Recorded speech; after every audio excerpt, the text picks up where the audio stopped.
¿Cómo están, queridos amigos? En esta oportunidad estoy muy contento porque vamos a tener nuestro primer podcast, el primer podcast Tío Freire. El episodio 1 es para conversar sobre la presentación del libro de don Emilio Tafur Charún sobre el concepto de ley en el ordenamiento jurídico peruano.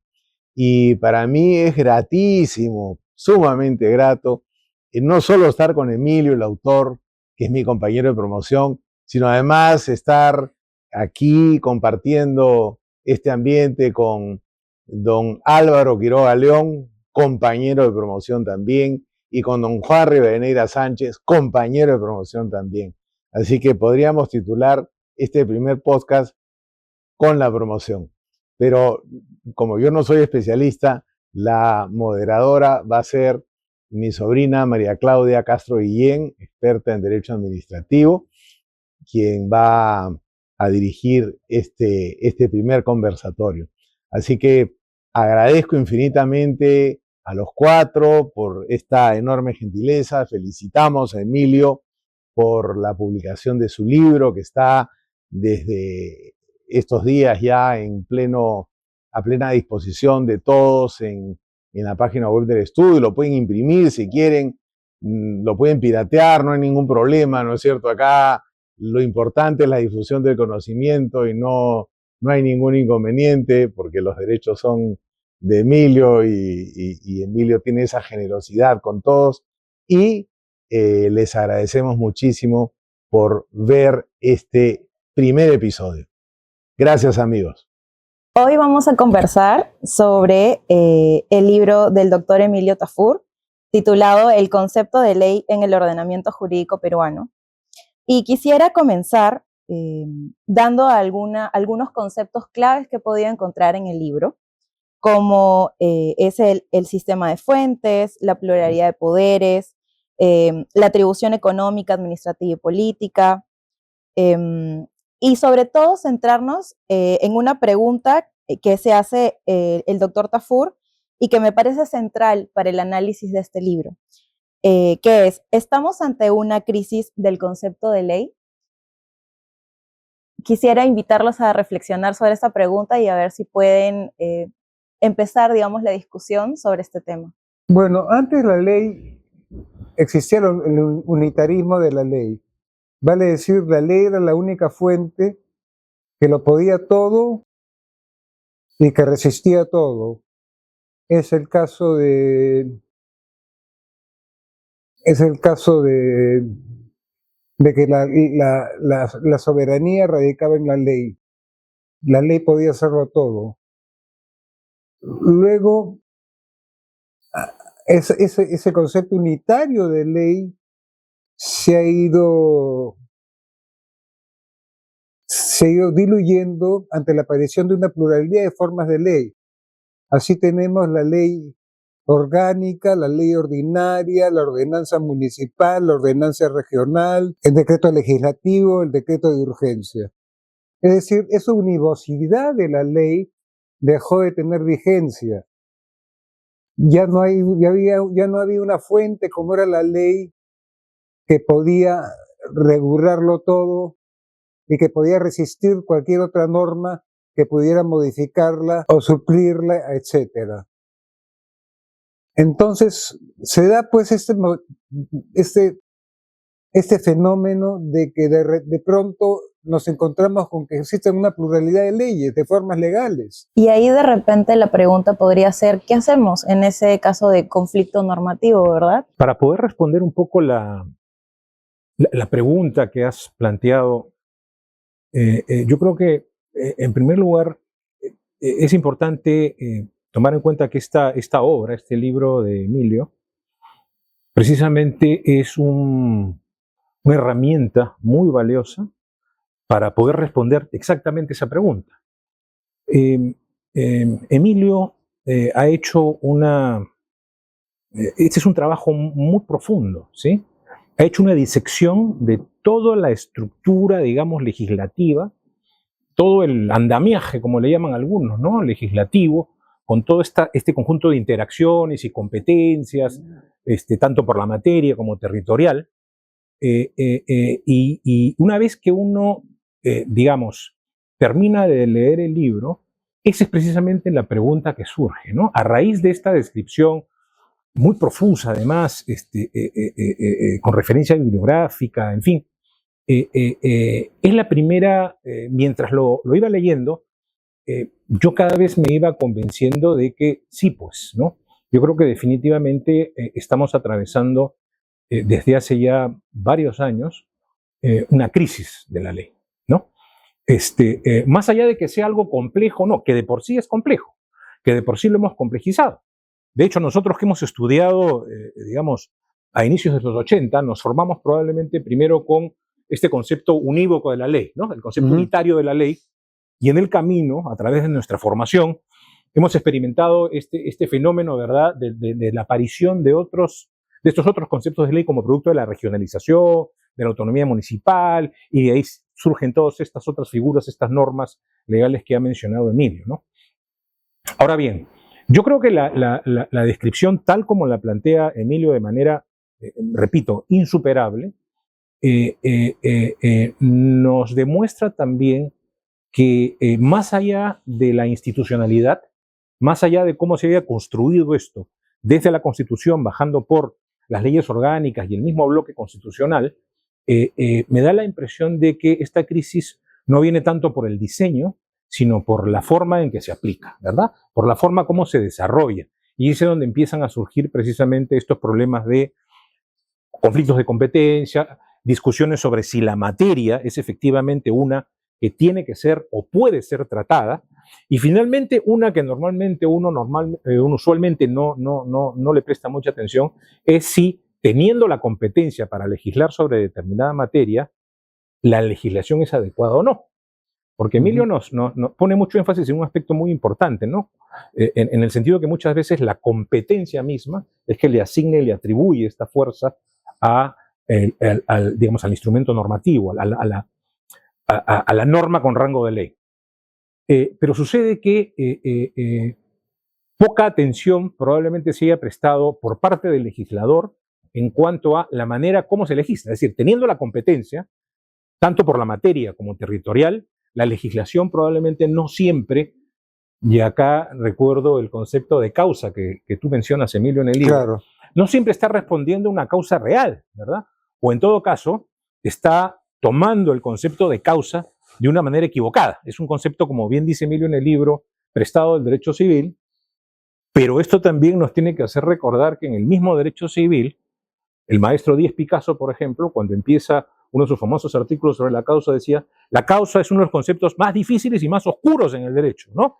Entonces creo que eso ha pasado mucho al momento de aplicar de cara ya a un escenario de producción normativa el entendimiento de lo que realmente deberíamos tomar como causa, como fundamento, ¿verdad?, de la emisión de estos instrumentos legales. Y ello me lleva a pensar también, ya un poco más desde el lado del derecho administrativo, cómo se vincula este concepto de causa, que me corregirán si estoy equivocada, con el concepto de finalidad pública, que también es un concepto que el doctor Tafur menciona y desarrolla a lo largo del libro, como eje central de por qué es que se dan este tipo de normas y este tipo de leyes, ligado también, por ejemplo, al principio de legalidad, y cómo es que dentro de todo lo que engloba, o todas las entidades que engloban la administración pública, tienen determinadas características que de alguna manera siempre terminan en lo que es la finalidad pública.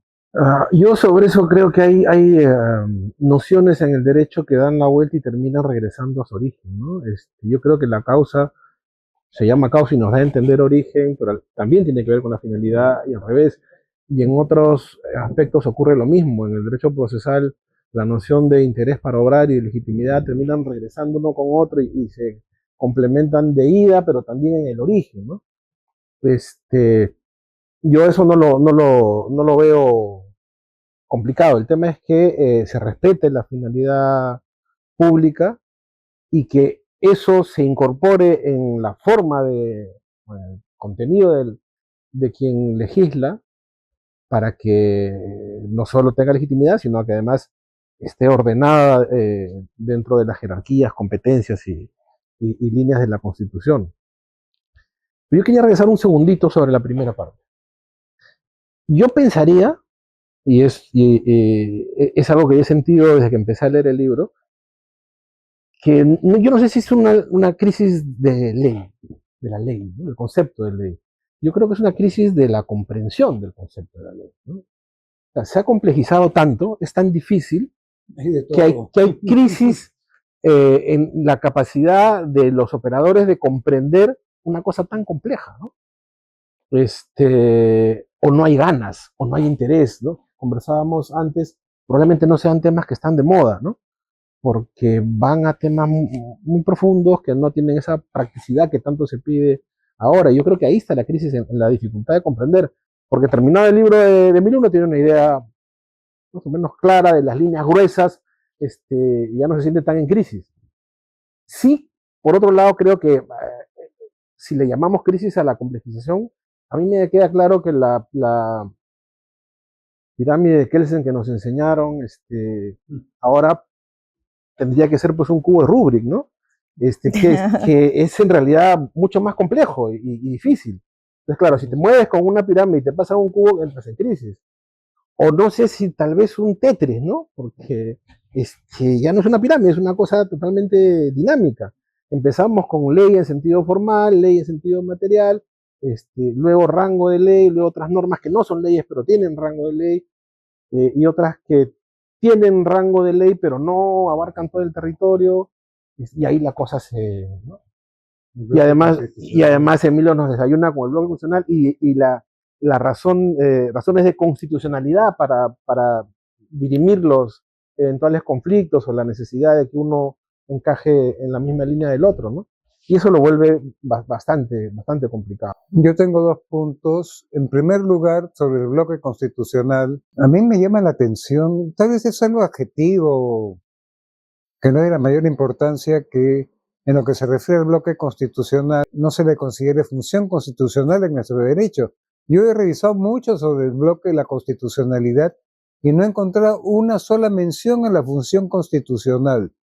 La función constitucional es un criterio tan importante como el de jerarquía, el de competencia.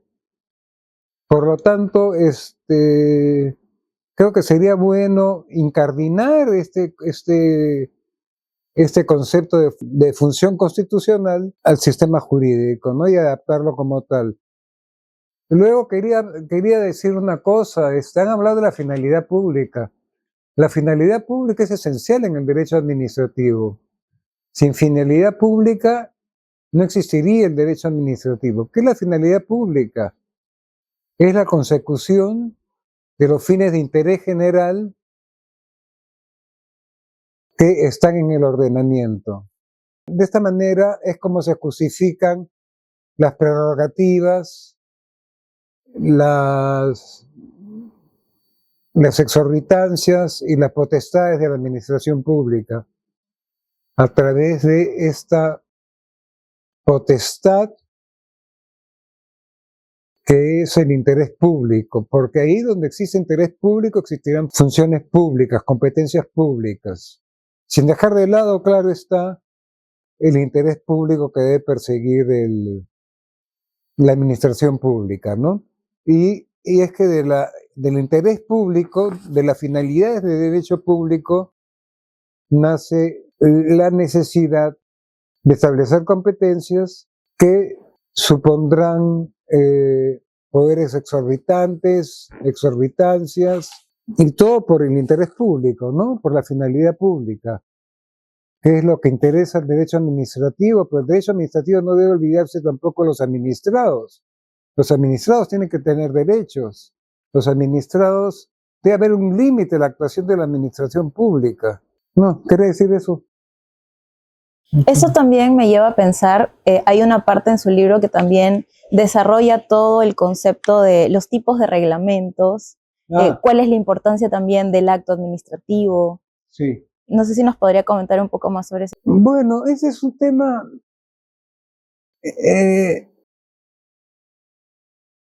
voy a seguir a García Enterría y Tomás Fernández en esto.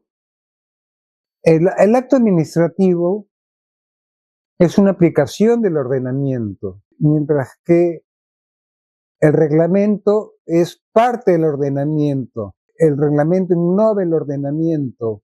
Es una mera aplicación del ordenamiento. El acto administrativo no innova el ordenamiento, no es parte del ordenamiento.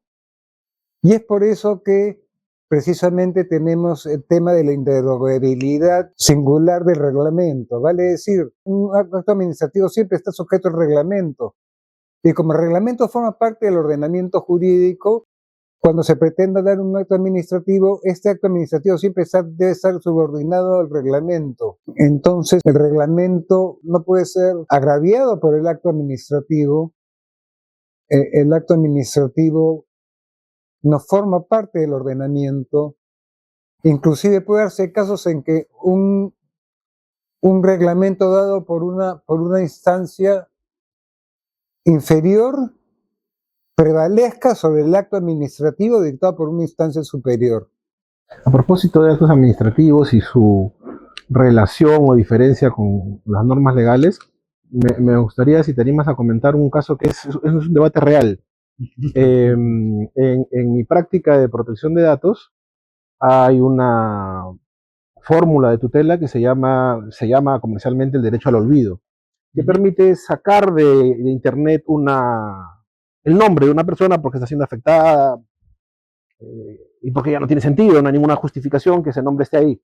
Entonces, un debate que se produjo fue que había un acto administrativo sancionador sobre una persona que no tenía relevancia pública, que ya no tenía interés y estaba publicada, porque las resoluciones se tienen que publicar. Claro. Todavía eso existe así, y se tiene que publicar todavía con nombre. Eso va a cambiar, pero todavía se publican con nombre.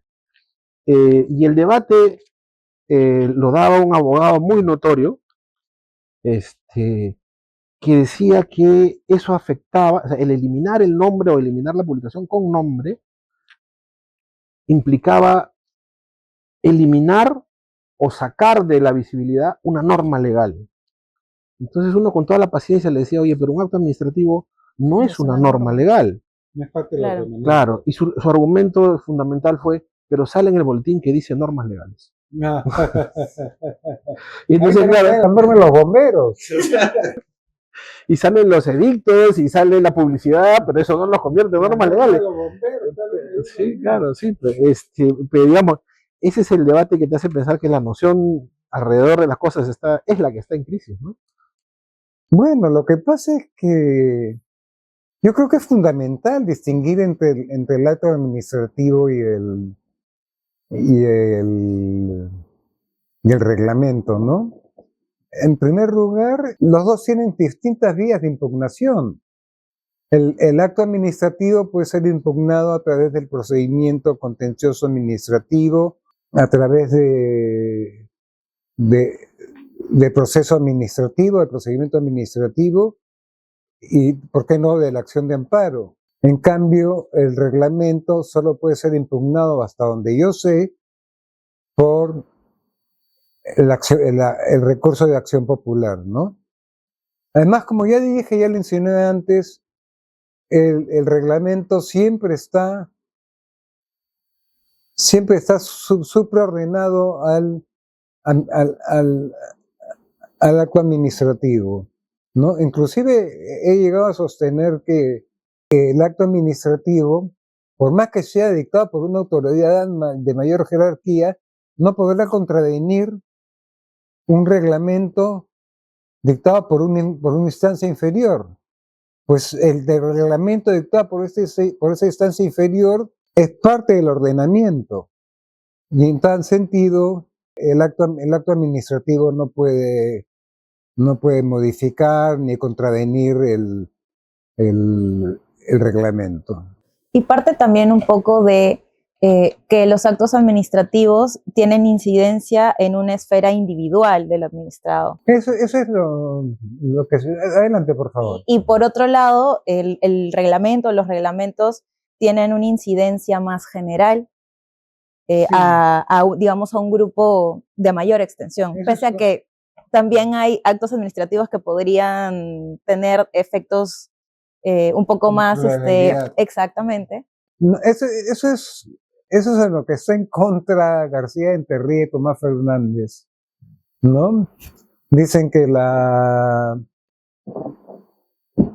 que el acto administrativo no necesariamente se refiere a cosas, a personas señaladas, a personas concretas, a personas particulares, sino que pero no es el criterio que usa García Enterría, no es que el acto administrativo es concreto, singular, sino que la ejecución del acto administrativo puede ser única.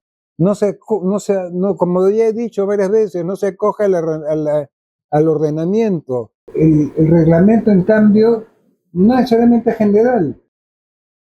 Puede tener eficacia delimitada. Yo estoy de acuerdo por eso con García Enterría y Tomás Ramón Fernández en que no necesariamente la diferencia entre acto administrativo y reglamento está en la generalidad o en la especificidad. Por ejemplo, pone la... ¿Qué es la definición clásica? La diferenciación clásica era uno es particular y el otro es... Exacto. La norma en general, ¿no? Pero, no el reglamento específicamente. Pero siguiendo a García Enterría, el reglamento no tiene necesariamente por qué ser dirigido a un conjunto de personas y el acto administrativo dirigido en concreto, en singular, a una persona determinada. Pero yo quiero contar un tema, y es que la finalidad pública, los fines de interés general, son los que dan lugar a las competencias. Las competencias no tienen razón de ser si no hay un interés público o un interés general. Entonces, y es de ahí, de ese interés general, que nace la competencia, y con la competencia nacen los atributos, prerrogativas de las administraciones públicas. Y a criterio de ustedes, ya que estamos hablando de este tema de qué pasa en un caso cuando tenemos un conflicto normativo, si tenemos una ley que establece determinados conceptos, determinadas disposiciones, y luego también tenemos una ordenanza municipal que de cierta forma podría contravenir lo que dice la ley. ¿Cuáles consideran ustedes que son los criterios más importantes para poder dirimir en estos casos de conflicto normativo? Bueno, lo que pasa es que acá hay un problema, porque las ordenanzas tienen una variedad de contenidos, ¿no? Contienen desde actos administrativos, contienen reglamentos, contienen leyes, materia legislativa. Entonces, no queda claro cómo se sistematiza todo eso. Yo creo que realmente hay una tremenda confusión en lo que se refiere a la incardinación de normas jurídicas en el sistema jurídico peruano. Tenemos, como ya hemos dicho, tenemos el bloque de la constitucionalidad, tenemos las leyes que son reguladas a su vez, que son desarrolladas por las ordenanzas, tenemos las políticas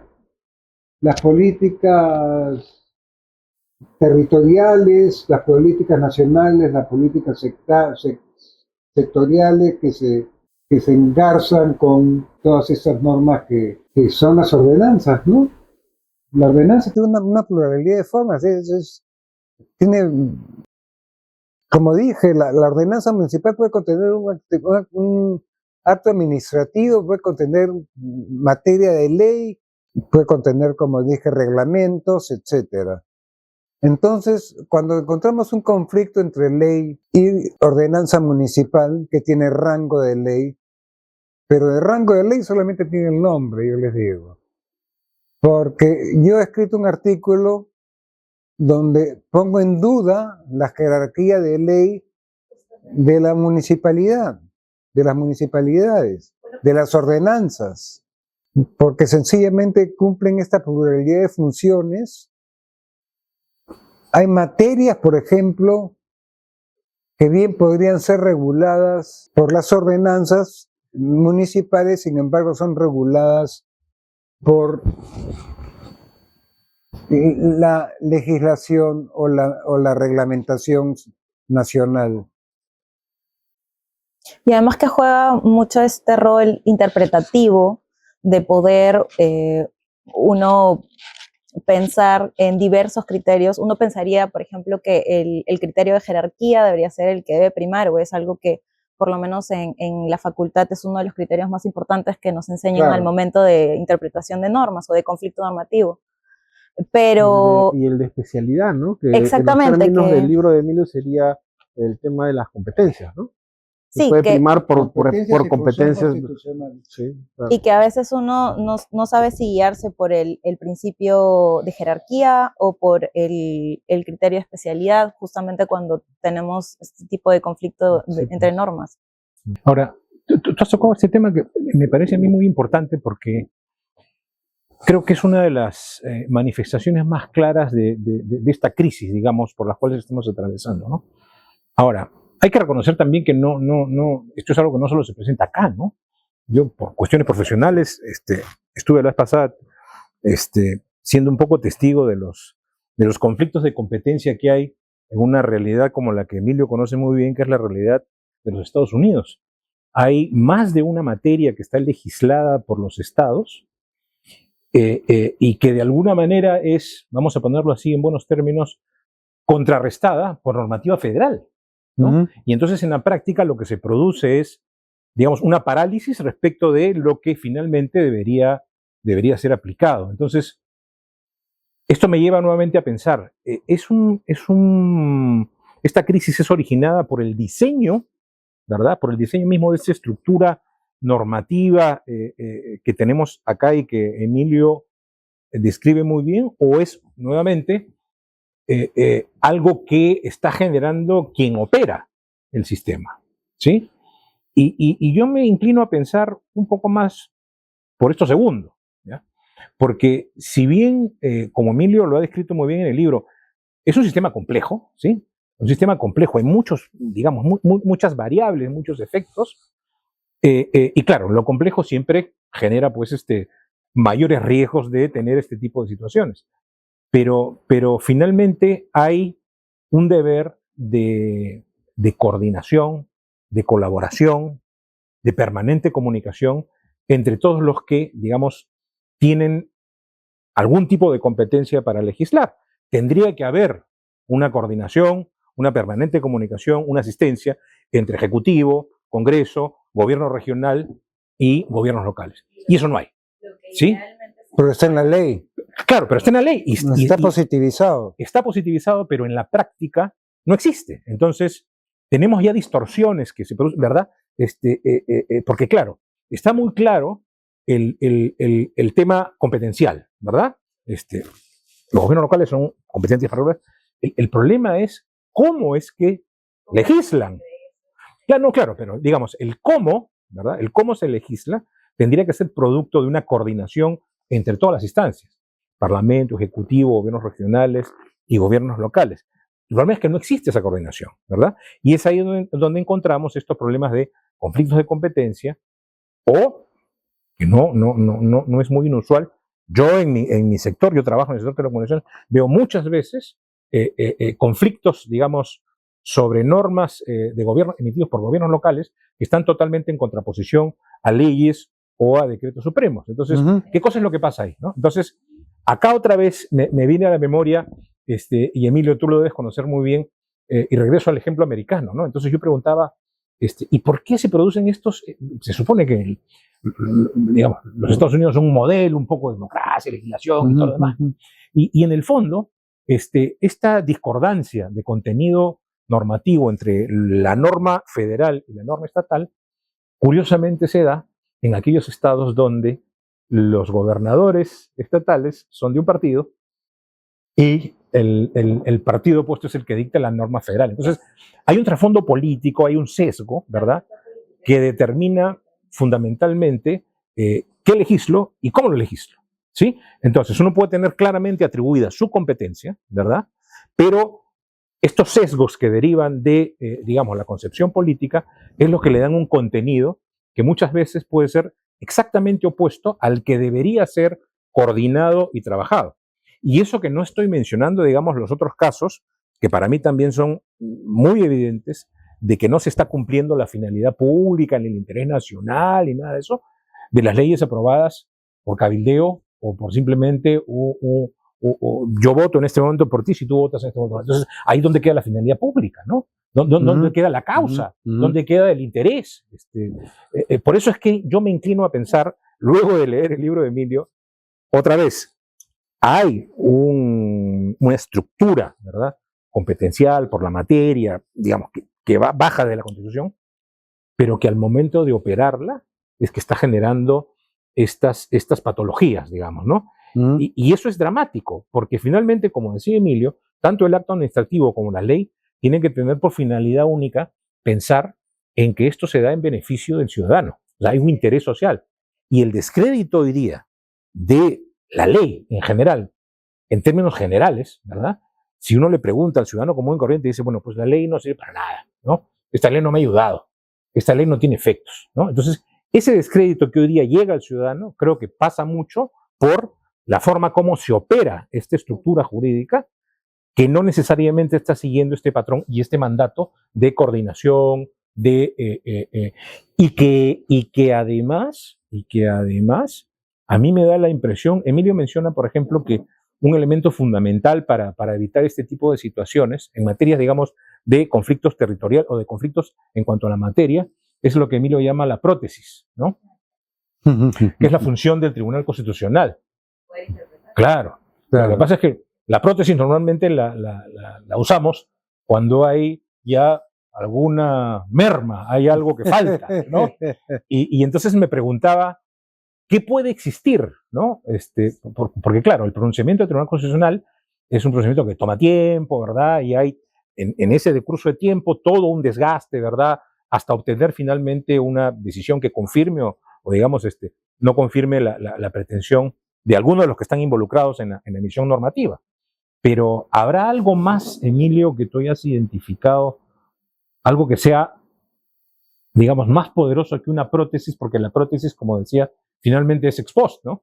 Cuando ahí hay un daño, cuando falta algo, aparece la prótesis. Entonces, esta labor, como te digo, de coordinación, de asegurar la función pública de la norma, el interés público, hay algo que se pueda hacer, porque si no, entonces ahí tendríamos que regresar al tema de la estructura. El proceso, ¿no?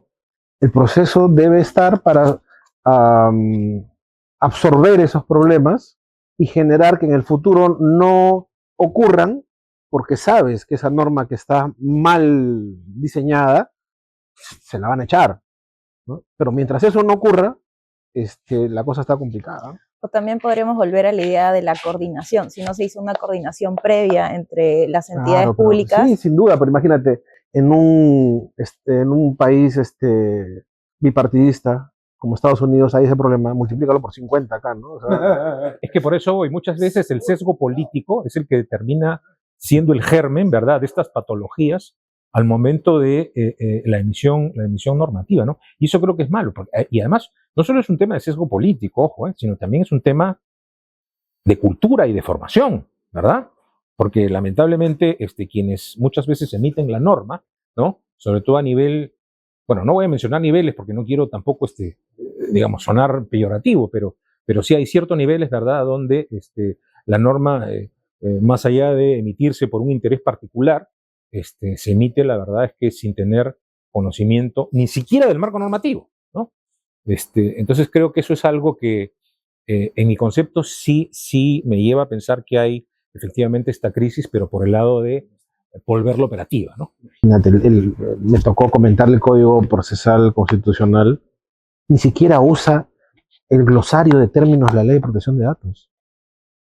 O sea, hay palabras que ya están en la ley, en el reglamento. Esto significa esto significa esto. El Código Procesal Constitucional usa palabras que están absolutamente superadas y conceptos que no tienen explicación. o sea, ni siquiera han leído, diría yo, el glosario para poder redactar una norma que regula eso, en el habeas data, ¿no? Imagínate cosas más complicadas, ¿no? Ahora, yo no sé si ustedes comparten la idea que el Tribunal Constitucional termina siendo un legislador en negativo, ¿no? Porque si saca normas y uno dice, en el derecho las cosas se deshacen de la misma forma en que se hacen, en ese caso no. En ese caso las leyes no se deshacen por la forma en que se hicieron, se deshacen por un otro órgano con facultades para deshacer. Y en el caso de las normas de menor rango sería el juez constitucional, que de alguna forma también legisla en negativo. Y tal vez por ahí está la solución, no digo que buena, pero el camino, si fuera todo rápido y eficiente para, claro, cuando no puedes coincidir en una interpretación de normas conflictivas, pues el conflicto se resuelve ante un juez, ¿no? No sé si en el caso constitucional la incertidumbre también se resuelve ante un juez. ¿Puede existir una incertidumbre constitucional? Es decir, en el mundo privado tú vas con un conflicto o vas con una incertidumbre. En el derecho constitucional tú puedes ir con una incertidumbre. Es decir, aparece una norma, di tú regional, que no puedes afirmar que es inconstitucional porque la Constitución no dice nada sobre ese tema. Pero le preguntas al tribunal, ¿esto será constitucional? Imagínate tú cosas como que a una región se le ocurre legislar sobre inteligencia artificial. En el Perú no hay nada sobre inteligencia artificial. O sobre la aparición de alguna otra forma de vida extraterrestre. Tú podrías decir que necesariamente desde la academia se va a poder decir que eso es constitucional o inconstitucional, o que hay una incertidumbre que tiene que estudiarse y resolverse por el tribunal. Puede decirle al tribunal a preguntarle, ¿esto es constitucional o no es constitucional? Como si puede ser un juez civil a preguntarle, ¿Es una consulta? Me refiero a una incertidumbre sobre la constitucionalidad, por ejemplo, de una norma regional sobre materias que nunca antes han sido legisladas.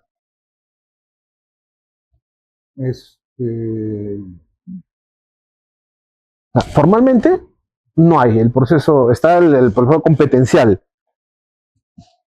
Pero en civil sí puedes ir con una incertidumbre y decirle a la juez, sácame de la duda. No sé si al Tribunal Constitucional le puedes decir eso, ¿no? Imagínate tú pues, que la región de La Libertad decide dar una norma sobre inteligencia artificial pasado mañana, ¿no? ¿Y cómo sabes si eso es constitucional o no es constitucional? Si no, la Constitución no dice nada sobre el tema. La verdad es que no me queda muy claro. No me queda muy claro sobre lo de que el Tribunal Constitucional es un legislador negativo. Quería acotar que no hay punto de comparación entre el Tribunal Constitucional que diseñó la Constitución de 1979 y la Constitución de 1993, tal como fue reformada en 2002. Creo que ha habido un avance tremendo. Yo creo que ha dejado de ser un legislador negativo y se ha convertido en un poco legislador también. Creo que los americanos llaman a eso Judge Lawmaker. Creo que definitivamente se ha dado un gran avance en lo que se refiere al Tribunal Constitucional, aunque no se puede negar que muchas de las instituciones, regulaciones que establece el Tribunal Constitucional son tomadas del derecho español principalmente. Creo que tienes un mérito y que ha habido un avance notable en lo que se refiere a la capacidad, a la actuación del Tribunal Constitucional. Ahora, Emilio, hay un tema adicional vinculado con eso, que tú lo mencionas en tu libro, y que también, digamos, me motivó a mucha reflexión, y que va otra vez sobre la forma como digamos, se desarrolla o cómo se ejecuta, se operativiza, digamos, la producción normativa, ¿no? Y es este tema del RIA, ¿no? El Regulatory Impact Assessment, ¿no? El análisis de impacto regulatorio, ¿no? Tú lo mencionas, que solo lo he visto, digamos, desplegado para el caso de determinado tipo de normativa emitida a cargo del Poder Ejecutivo, pero que sin embargo no lo he visto, o al menos no conozco de algún caso, que se dé a instancias regionales o de ordenanzas municipales, ¿no? Porque, digamos, ahí viene a cuento otra vez este famoso tema, esta famosa discusión que normalmente se da cuando se emiten las normas en el Parlamento, y de esta fórmula final, el famoso análisis costo-beneficio, ¿no? Que tiene que ver un poco con el análisis de impacto regulatorio. Esta norma no erogará gastos al Estado y entonces es buena y hay que aprobarla y qué sé yo, ¿no? Cuando en realidad lo último que se hace es ese análisis de costo-beneficio. De hecho, entiendo... Claro, es que si no, claro, entonces bueno, eso entiendo además que está, digamos, ha promovido, y esto es un poco en la línea de lo que te comentaba, ¿no? ¿Qué otras cosas podrían generarse para tender a acercarse más a una producción normativa que nos lleve a acercarnos a este interés nacional, a esta función pública? La creación de una oficina, están planteando la creación de una oficina al interior del Congreso que precisamente haga ese tipo de trabajo, ¿no? Entonces, que digamos, hay efectivamente un análisis costo-beneficio, y como resultado de ese, digamos, dictamen de esta oficina del Congreso, efectivamente se determina si un proyecto de ley tiene un costo, correcto, que vale la pena asumir por encima del beneficio que esto pueda generar. Entonces, ¿crees que esto puede ser también una especie de apoyo a la prótesis que viene más adelante? Bueno, yo creo que eso de la prótesis a mí me da mucha risa porque es como un respaldo, como un backup de lo que es la legislación, la reglamentación, etcétera, ¿no? Y lógico, si vinculamos esto de la prótesis con el costo y beneficio de una ley, yo creo que tal vez podría el Tribunal Constitucional, a partir de ese criterio de prótesis normativa, regular la materia y teniendo en cuenta los costos y beneficios que la misma supone. Porque fíjate, estaba también recordando una cuestión adicional, ¿no? Otra vez, instrumentos normativos, llámese, por ejemplo, ordenanzas municipales, y creo que hay ahí también otros instrumentos de ayuda bastante creativos, un poco para propender a cumplir esa función pública, ese interés nacional. Me estoy recordando, por ejemplo, claro, esto es cuestión de creatividad, ¿verdad? Y además de voluntad, ¿no? Por ejemplo, el Ministerio de Economía y Finanzas, ¿verdad?, hace la distribución del canon en función a ciertos criterios, ¿no? Digamos, recibe el dinero y lo distribuye a los gobiernos locales, ¿no?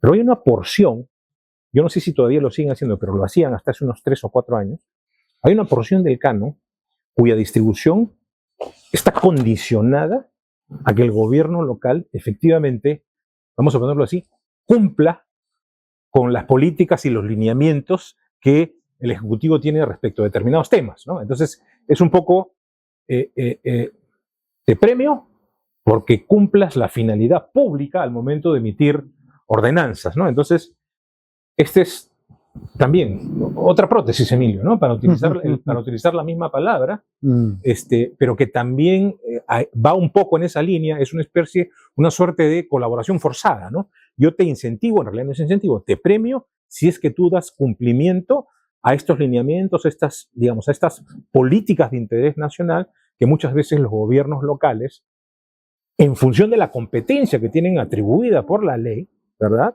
legislan, pero otra vez, el contenido que es determinado por una competencia legal no conversa con el interés nacional o con la política, con el lineamiento que ha sido emitido, digamos, por el Poder Ejecutivo, en general por las normas inclusive emitidas por el Congreso. Entonces, estamos aquí otra vez frente a otro tipo de instrumentos, pero claro, son instrumentos aislados, ¿verdad? Son islas, ¿verdad?, que tratan de, dentro de este complejo sistema de estructura normativa y de competencias, tratar de, digamos, cumplir la finalidad para la cual ha sido diseñado. Pero, otra vez, creo que no es suficiente para poder superar esta situación de crisis que estamos atravesando. Y finalmente esa es la idea con la que nos debemos quedar. Me parece que la obra del doctor Tafur detalla minuciosamente desde cuáles son los conceptos claves para entender esta crisis de ley y también desarrolla doctrina extranjera, doctrina nacional y reúne también jurisprudencia del Tribunal Constitucional que sin lugar a dudas cumple un rol vital para poder entender esta obra. Les agradezco mucho por su tiempo.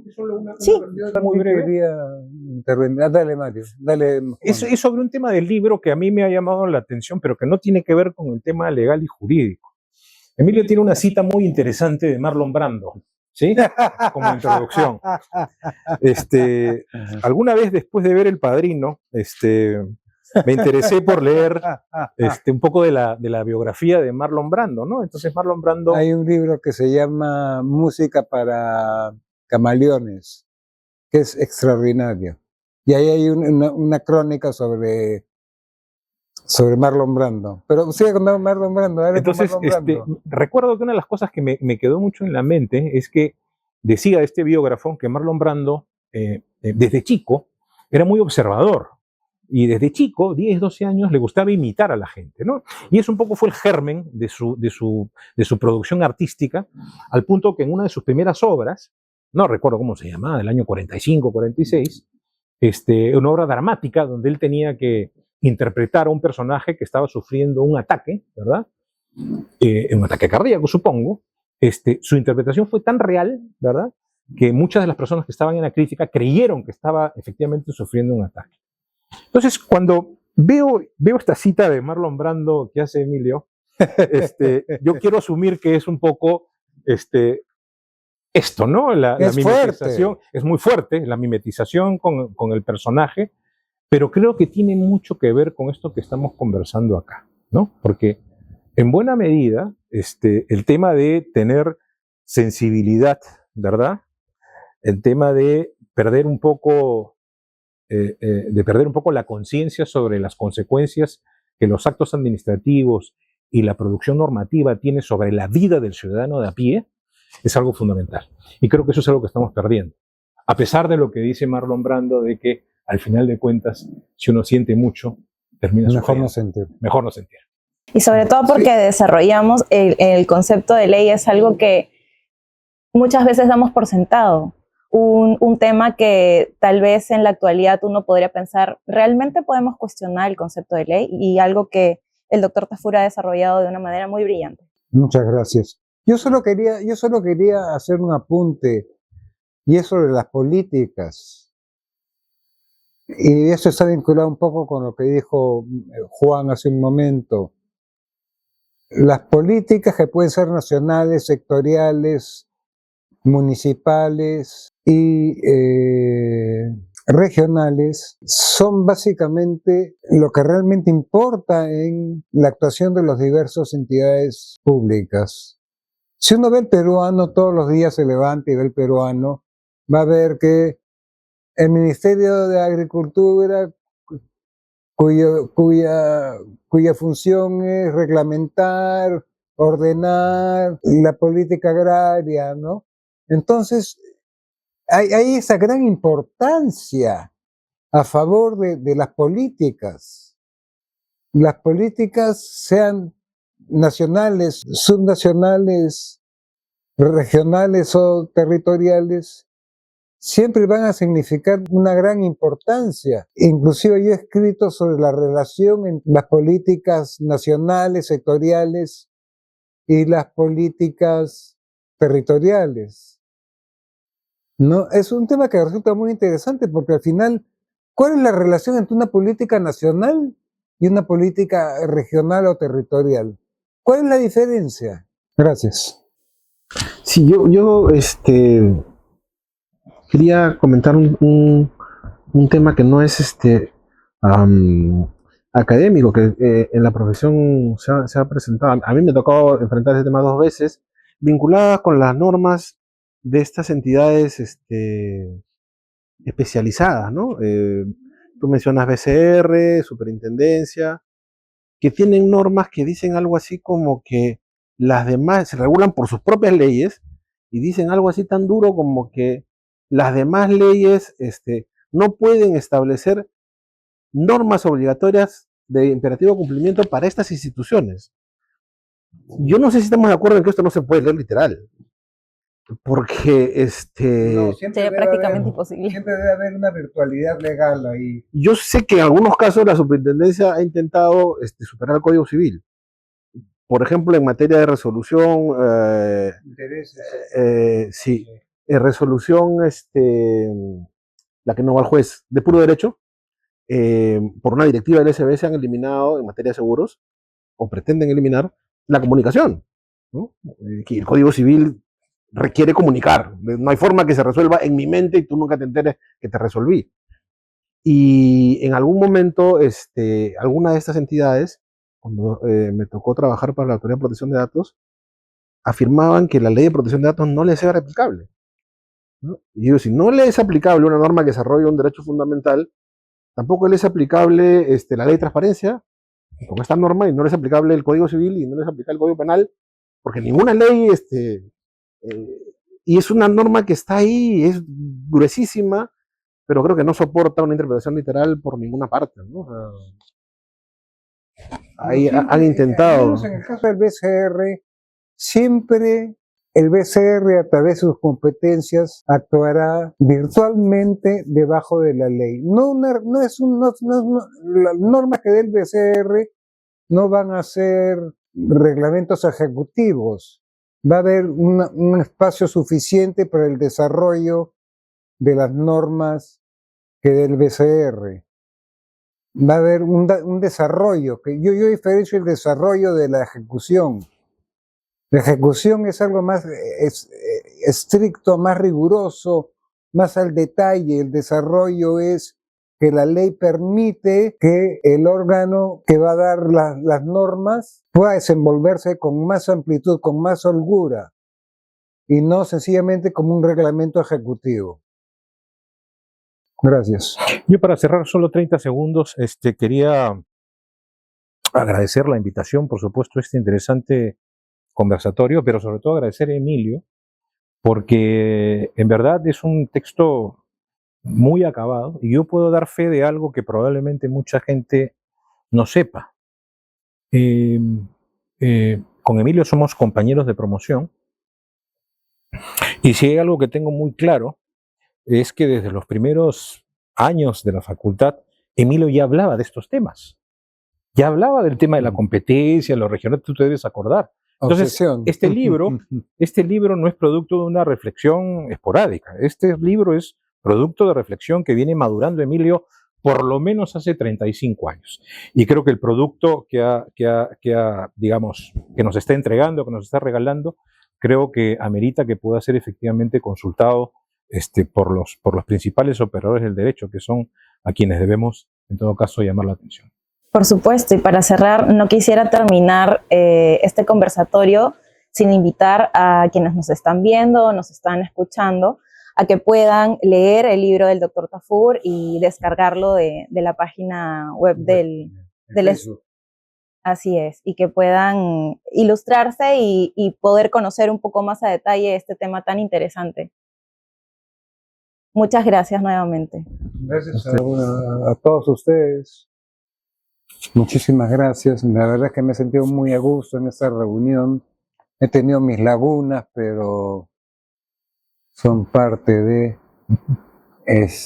quiero agradecerle a Juan, a mi hermano Juan, a José Álvaro, a Mario, tres brillantes abogados, juristas de verdad, juristas auténticos, abogados hábiles, talentosos y prolijos. Quiero agradecerles su presencia y su apoyo el día de hoy. Les agradezco muchísimo mi admiración siempre por ustedes como abogados, como juristas, y muchísimas gracias por todo.